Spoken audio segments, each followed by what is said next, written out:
how companies have like that behind the scenes video. Welcome to behind the scenes of Dave's Killer Bread. Really charming video. Dave. And it's just you. It's like, welcome to my fucking apartment. And then you're just like, open up the bottle and dump it. And you're just laughing. That's what I did.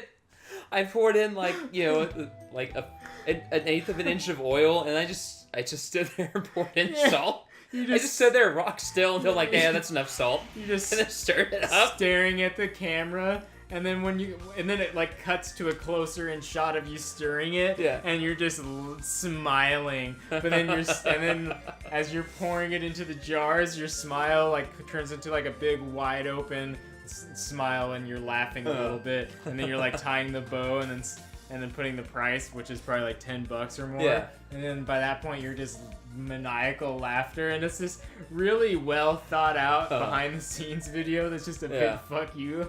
Oh yeah, real quick. Between recordings, this is when I sat down and leveled them up a whole bunch, and so they went from like 3,000 health to 6,000 plus.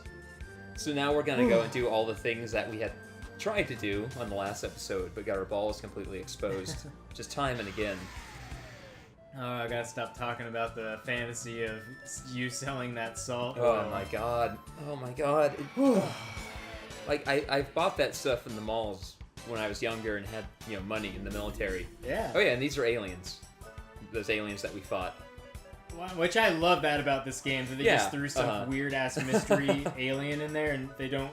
You don't even get an explanation. You just get more. Even the alien in Final Fantasy VIII has like this ongoing thing where you get into a fight, but there's just a UFO in the background, and then you chase him down, and he gives you a card if you give him an elixir.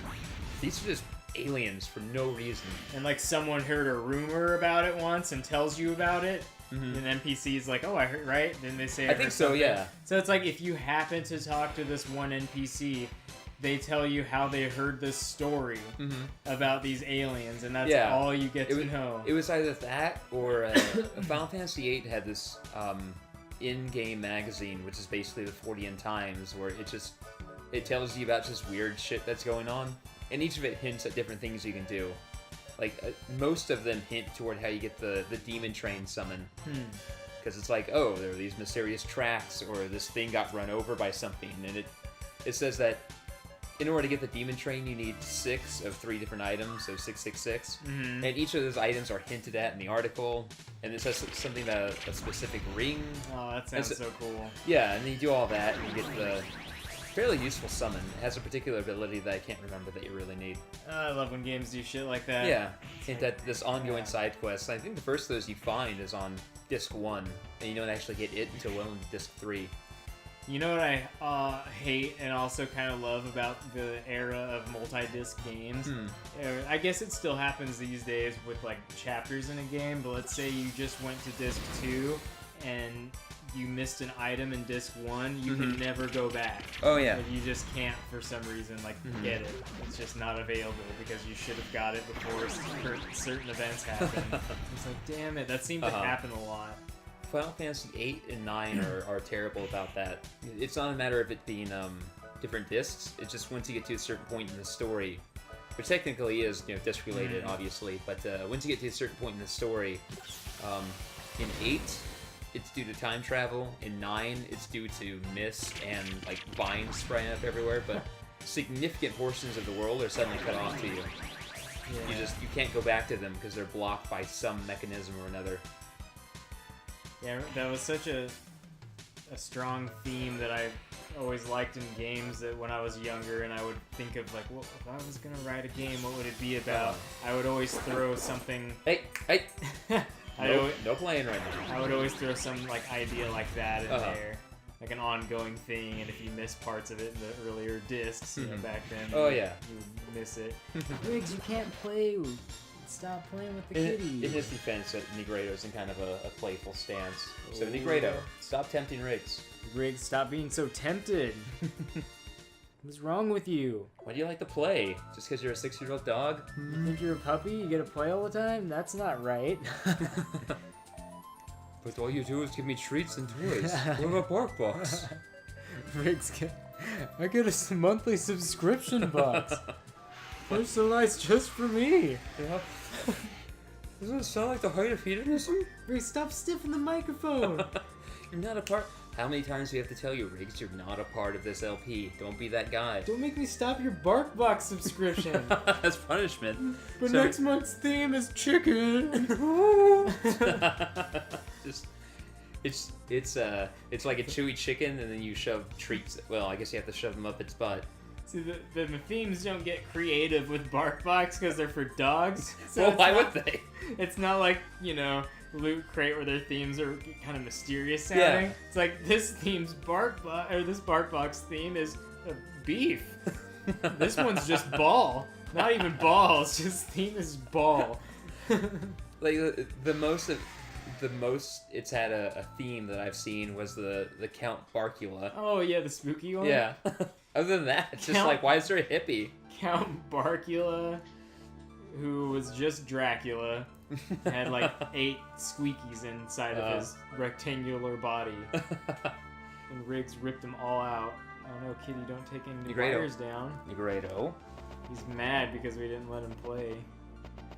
I know you hate me. I hate you. Come on, buddy. Stick with me for a little bit, okay? I know I ignored you for a while, but it's only because I was doing a lot of stuff. Put on your little kitty headphones and get in on this LP. They're shaped like people ears. That's what cat otakus do. Post pictures of themselves to Facebook. My human ear headphones finally got in. Oh my god. I can change the colors between purple and red. I like to keep them purple because that's the color of Neko-san on my favorite anime. Is that a thing? Is that... Probably. There's probably a character named Neko-san somewhere. It's just Cat. Yeah, Mr. Cat. That's right. Yeah. It's funny, my first instance of seeing the name Neko related to a cat was Secret of Mana. And asking my mom, or maybe my mom just happened to see me playing, because in every little town there would be a cat that was like a traveling salesman. And it was a cat named Neko. And my mom was like, that means cat. It's like, whoa, oh, cool. Like, it's just something about that. It's like when you start your journey of the words that you learn through anime and stuff. Yeah. Like, they say that word a lot. When that word pops up, that must be that. Like, oh. You think you're going to learn Japanese after that? You never do. Those people who just know how to order at a sushi restaurant. I would like the California roll. Oh, California roll, please. Why are you...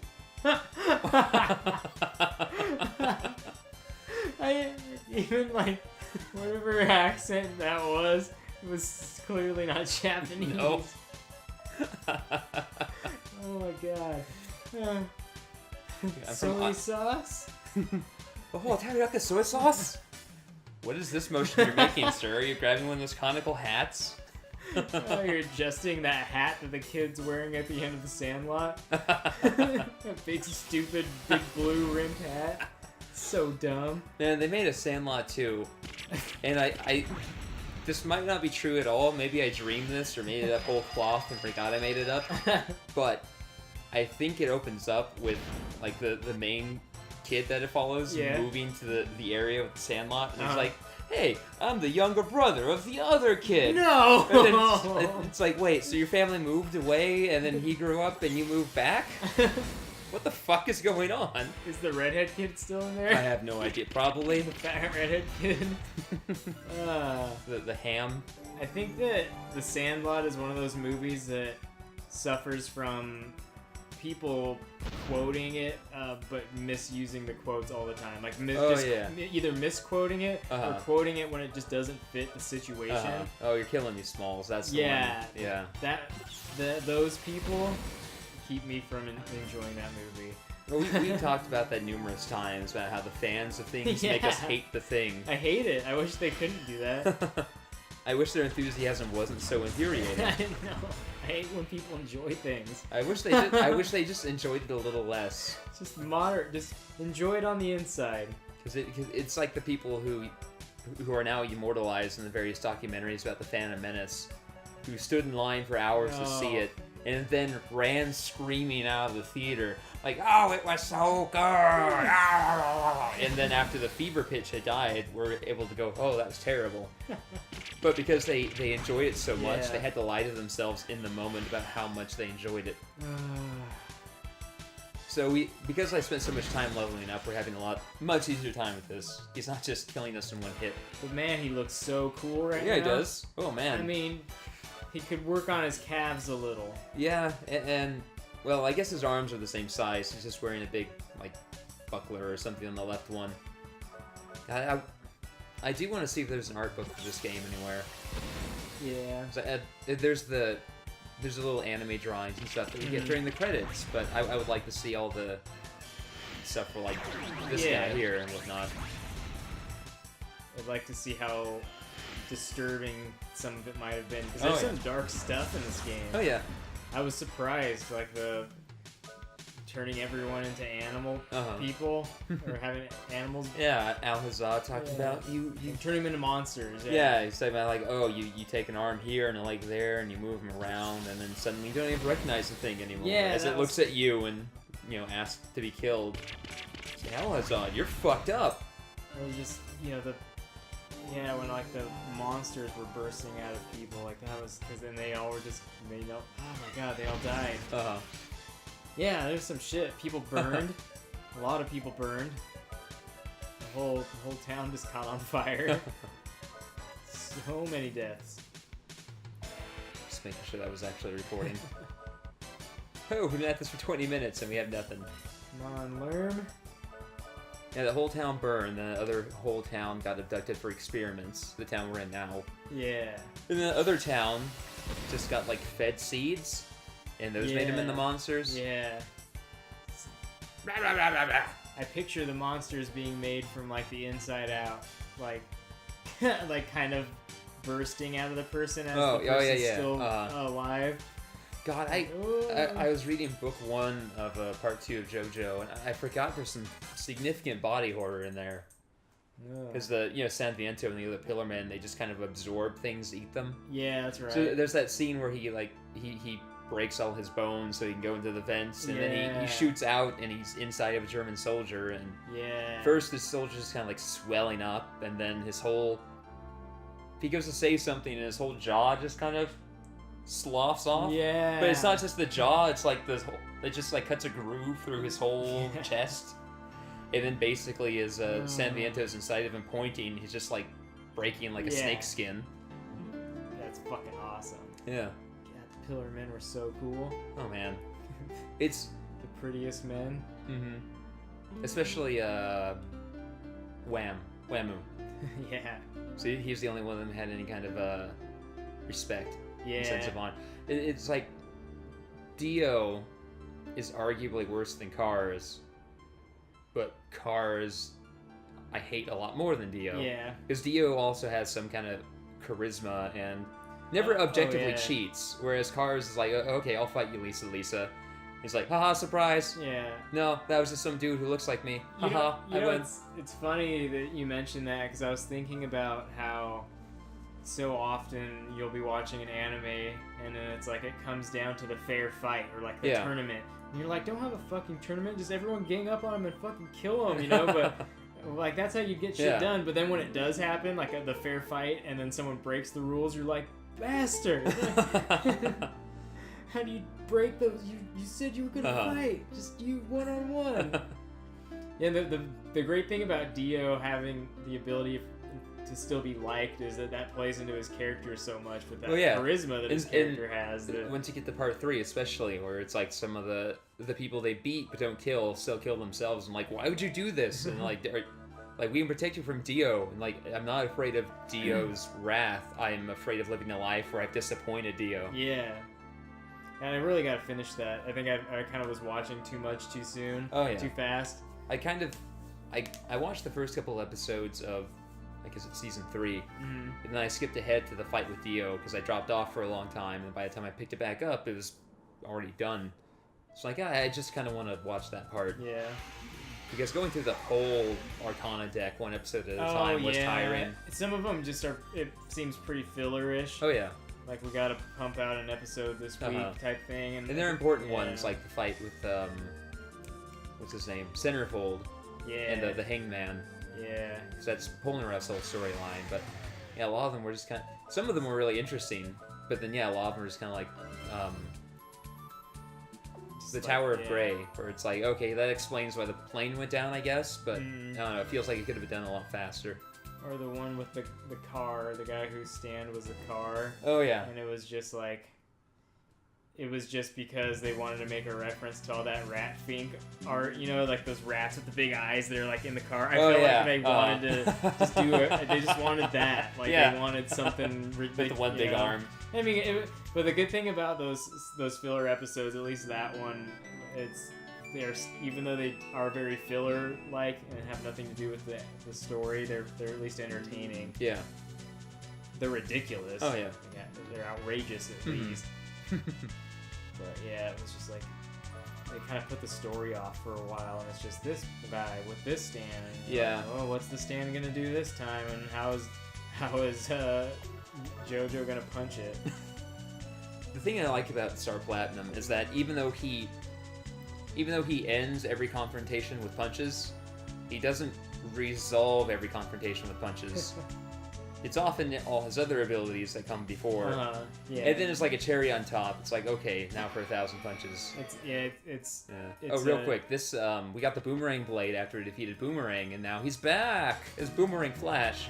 Boomerang Flash. Boomerang!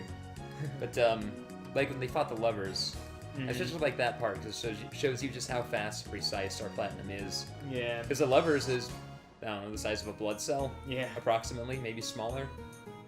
And Star Platinum just snatched it out of the air with an aura, and then didn't even crush it. Yeah, like is able to apply just enough force right that amount, whoever the stand user was could feel it. Yeah, I like that. It's like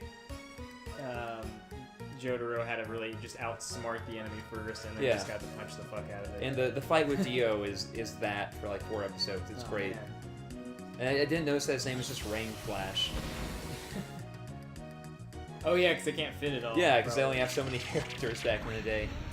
Oh, shit, we can't make it go off of the menu because then it breaks that little bit of the idea that it's all cohesive. Yeah. Whenever you see a bug and the text starts spilling outside of the menu box, it really fucks with you for the first time. Well, it breaks the whole. We had that moment when we first sold, millions of dollars worth of stuff, and the money went off the box, and it's like, oh, it's not.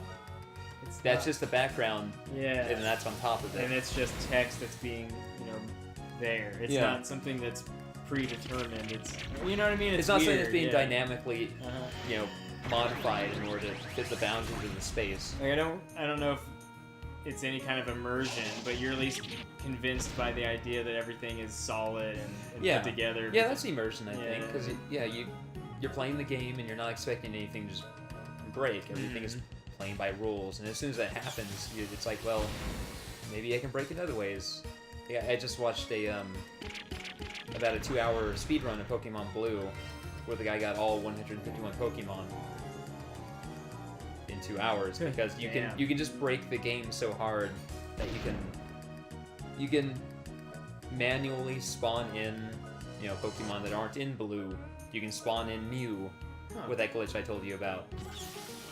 You can just because all the data's in there. Yeah, right? Exactly. Because you can trade them all. Yeah, so it has to be in there because it can trade that kind of data. It can transfer that. Yeah, Mew's in the game files. It's just initially there's no way to get Mew, so you have to data mine for these Pokemon.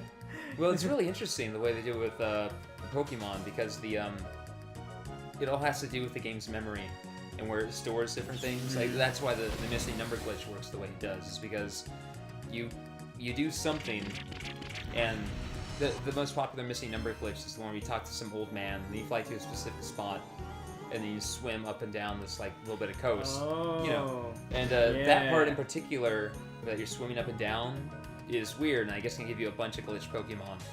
But the reason you get missing number is because each Pokemon is assigned to basically a number in like the game's memory, and when you're in that spot, it's picking Pokemon to appear based on like the character, like the letters in your character's name, And when you talk to that old man, it takes over playing as the old man for a bit. So technically, until you get into the next battle or something, the character's name is still old man, and so it's looking at O, but there's nothing in O. It's just missing no. Oh. So if you go like higher or lower, it's Meowth and whatnot. Oh. So that's probably a gross misunderstanding of just how it works. But I get it's the basic idea. Yeah. Basically, you're forcing the memory to read an area for a Pokemon where no Pokemon exists, and so you still get into a battle and it still produces this missing no. And so that's what they're doing all through the speed run, is manipulating various other factors to walk through walls and to get 255 of an item, and force in, okay, we're gonna force in all the starters now, we're gonna force in Mew, we're gonna do this and that. We're gonna get Ekans, who isn't in blue. Wow, yeah, that's nuts. Man, I think I'm gonna get yellow on my 3DS, and then after I eat dinner, just kind of like play it, just like blankets on the couch and just. Because yellow is, I never played yellow, and yellow is supposed to be more like the TV show. A little bit more like the TV show, yeah, because your starter is Pikachu, and he just follows you around the whole time. And it's more like you're playing as. Well, in the original game, were you Ash or were you just red or blue? Ash was one of the names you could choose, but it seems like canonically their name is blue or red, I think. So they gave the story like this. They needed a character to like ground you to, so they came up with Ash. Yeah. But I think I wonder. I don't know. Maybe I misread it, but I think in yellow it's more like you might actually be Ash.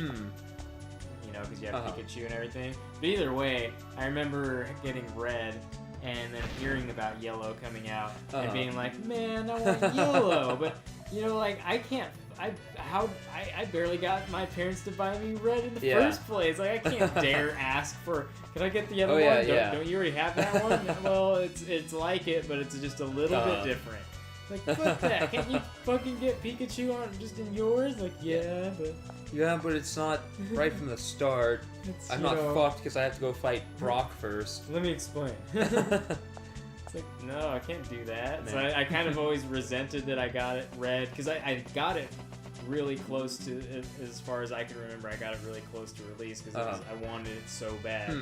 And so there's no way in hell I could just go and ask for the next one. But if I would have waited, if I wasn't so adamant about getting it when it came out, then maybe I would have not have gotten it until yellow came out. And I was always like, damn it. So now I'm going to get yellow and I'm going to play the shit out of it. I'm going to make all the worst decisions. I'm an adult now. I'll get as many Pokemon as I want. I'm just going to, I don't know, I'm going to have just all punching robot Pokemon. There's only one Hitmonlee, I think. Just, get the punching guys. Maybe the rock guys. And then the Machops and whatnot. Yeah, we'll just get the muscle team. Yeah, some fighting Pokemon and then some rock Pokemon, and then just brute force our way through everything. Just like Ash would. I watched 2 years ago when I was still living with my grandpa and was super depressed. I tried watching the Pokemon anime for a bit. I probably made it 20 or so episodes in. It's infuriating on a meta level because Ash is terrible. Yeah. They go, Pikachu, go beat up Onix, and Pikachu gets fucking wrecked. And he's just like, watching. No, and they're like, go catch a grass type, go be an actual trainer, get a grass type, Ash. It's like, no, we're gonna just level you up, Pikachu, and that's what he does. He overlevels Pikachu so Pikachu can just brute force the battle, and Brock's like, well, shit. And it's like, he didn't have to learn his lesson because all he had to do was abuse his pet. Yeah. Not like, okay, Pikachu, this isn't a good fight for you, so out of respect for you, my friend, I'm not going to make you do this. It's like, no, Pikachu, you're going to work until you can beat up your ultimate resistance. Yeah. Your ultimate weakness right here. We're just going to level you up to like 20 or 30. What were they trying to say with that episode? I don't know. Don't... listen to people, kids. Just try real hard and make sure you're not the one being hurt. Yeah. But then make sure you show them all. Don't listen to anyone, kids. Just hit your head against this wall until it breaks, and then turn around and say, "Showed you." No, hit your dog's head against the wall until it breaks. then hold his jaws and go, "Showed you." You told me I couldn't remove that wall with a dog head. Yeah. No, I watched a couple episodes of the Pokemon Red and Blue or whatever it's called. I think it's only eight episodes long, and it moves pretty quickly. I kind of want to finish it, but Red gets to that fight and is like, and they're like, "What are you doing, kid? If I can think about it." And he's like, "Oh shit, you're right. I gotta think about it." And then he thinks about it, and then he wins. And they're like, "Oh man, good. You didn't think about it, then you thought about it. You didn't purposefully, ignore it." Yeah. Yeah. If you started with Charmander, the very first fight was kind of tough, but then everything after that was kind of a cakewalk. Kind of burn everything. Yeah, but then I think Charmander can learn Metal Claw, which Metal is strong in stone, and so it still gives you an advantage. I do miss Generation 1. It's just after a while there got to be so many, and then you learn about effort values, and so the strength of my Pokemon is determined by utter RNG, and and how strong he gets is determined by what he's fighting. It's like, I just wanted to collect monsters. Yeah. Look at them and go, I have that one. Yeah.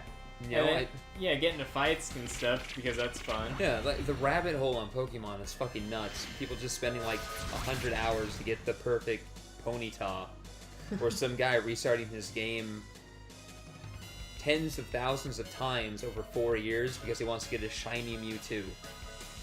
What is that? The shiny variants? Yeah. They all have their default colors. There's a very, very small chance when you encounter a Pokemon that will be a shiny variant, where it's a different color. Like Ponyta is, red and white. You can encounter the shiny version, which is blue and white. In Mewtwo's case, instead of being white with the purple crotch and tail, just like how stunned it appears. Like, oh fuck! What the fuck? Oh, I'm falling apart now. Oh, I'm dead. So anyway, Mewtwo. Instead of being white with the purple crotch tail, it's white with a green crotch tail. So that's it. This guy spent... It's still trying? No, he eventually got it. And just I hope he put a picture online and a lot of people looked at it. There was an article on, I think, that rag, Kotaku. Calling out Kotaku, that's a controversial move. It's like JoJo saying, "You Nazi scum." So he got his article. Yep. That was it. That was it. Now he has his slightly green Mewtwo. And he has it's real. Yeah. So, can you? I remember you could prevent your Pokemon from evolving, right? Yeah. What's the purpose of that? Well, I was trying to remember why you would do that. They may have actually explained this in the anime, because Ash goes to the electric gym and, is fighting them with Pikachu because he's a fucking idiot. He didn't just catch a Geodude. He didn't learn from last time. No, it's because he wasn't forced to. And Lieutenant Surge, with all of his sodas, is like, he has a Raichu, and he's like, you gotta level them up right away so they're at their strongest, and then it just whips Pikachu's ass, because that's all Pikachu does. He gets his ass kicked at first, and what's his name? Ash is like trying to force feed him a Thunderstone. And Pikachu's like, no, it's like, no, I don't want to be a Raichu. And then like, you gotta say. Like he left, and then the Brock is like, sometimes they actually say that they have levels in the anime. It's weird. Brock's like, if you level them up, I can appreciate that though. Yeah, it's like if you evolve them too fast, they don't learn certain abilities, because it's not until like level 30 that Pikachu learns Swift Attack.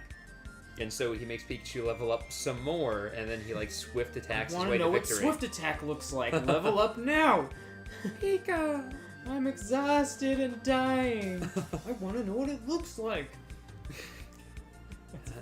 You've ever been that way in an RPG? Yeah. Fucking keep fighting. I want to know what the skill looks like. That's the only reason why I know what Eris's Final Limit Break looks like.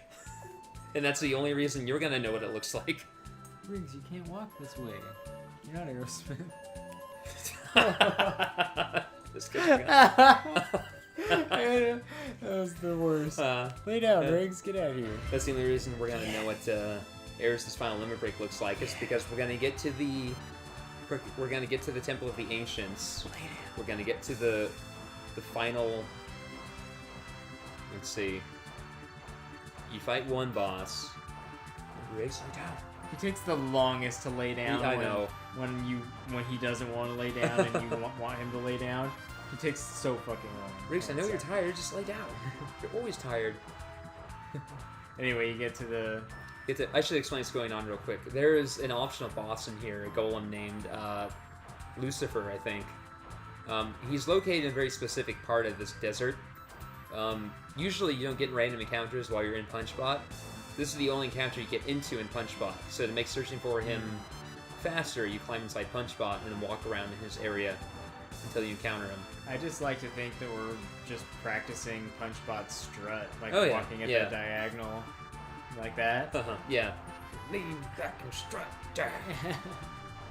But yeah, once we get to the Temple of the Ancients, before we go to fight the Demon Wall, which is the very end of the Temple of the Ancients, I'm just gonna run back and forth in a room like I did until we get Eris' limit break. Yeah. Fortunately, I know now how characters learn limit breaks, and so I can actually manipulate it. Is it like a certain amount of punches, or wait, now how does it work? Like It's a certain the. If I remember correctly, the order it goes is they learn their second limit break. They learn by using their first limit break a certain number of times. The next limit break, they learn by killing a certain number of enemies. Okay, yeah. And so then the next one, they learn by using that limit break a certain number of times. So that they have the 4 tiers of limit breaks. Negredo, because you can actually skip a limit break. Right? Yeah, because if you kill a certain number of enemies without using the limit break a certain number of times, you won't learn the second tier of that level, but you will learn the first tier of the next level. And you can't learn their final limit break until you have all of them. Yeah. So you need to go back and, I managed to skip cross/slash somehow. Do you remember if that's referenced anywhere in the game? Is there something I think so, actually. Or... I never found it as a kid, but I was playing through the game a little... Here we go, we're in the fight now. It takes a little while, but he's in that general area. In the first area you go to after the bombing run, there's the Hall of Beginners where you talk to people, and it's optional tutorial, basically. It's like, hey, how does materia work? And Cloud will talk to these people, and he'll tell them that. And then once you get to Camden Town, or Junon, whatever it's called, those guys are back, but they're ghosts. And they're like, hey, your explanations were confusing, so we weren't able to return to the Earth. And then that's the more advanced tutorial, and I think there they do explain it. Huh. Like, they don't explain it as clearly as it could have been, but they do explain, like, okay, you learn some limit breaks from killing enemies, and you learn others from using limit breaks. So at least you know you have to do both. It might not give you an exact number, but it tells you. Yeah, it doesn't give you any numbers, but you do figure that. Okay, great. Oh, he's, usually I trust that. Riggs, don't play right now. I didn't bring you over here to play. Yeah, normally I trust that a cat is kind of graceful and isn't going to knock anything over. Just let them walk, and they're not trying to knock things over. But Negredo doesn't give a shit, and he's so big. And he doesn't care, and then he would also just turn it into like I wanted to do that. Yeah. That's what you get. Like when I had all the Hero Skate figures out on the thing, and he jumped up there and it just laid down. Very slowly laid down, slowly scooting them out of his way. It was like, He saw all those figurines resting there, and he thought there must be something really comfortable about that board. Well, he knew my hands had been there for a while, so he's like, well, maybe if I'm there, his hands will be on me. There we go. That's my master plan. He's just like, scoot the fuck over, and pushed everything over and laid down. I don't know what all the fucking fuss is about. Feels like a board covered in figurines. Seem fucking comfortable. Negredo, you're such an asshole. You're so snuggly. Swatting them. Wow. Why does he have so many of these things anyway? He's like upset. God, just really resentful all of a sudden. My way. Man. Yeah, I wish you could have been a Punchbot in this fight. That would have been great. That would have been interesting, actually. This is the only fight where you play as Punchbot. It's too bad they didn't just throw that in there as a thing. Like every time you fight one of these guys, you have to be inside a Punchbot. Yeah, they're just too strong, and so you have to be in the Punchbot is the only other thing strong enough to take care of him. Except one of them was at sea. That would have been well. That could have been the one you fight without him, so you can just see how difficult it is. You know, that's something like that's like that's basically the ruby weapon of them. It's like, oh, this one's super powerful, and you're without Punchbot. So it's like, so do it. Now you don't you take Punchbot for granted again. We never did fight the one in the ocean. That's because I didn't bother to look it up. Yeah. Distims, yeah. Some of these weapon names.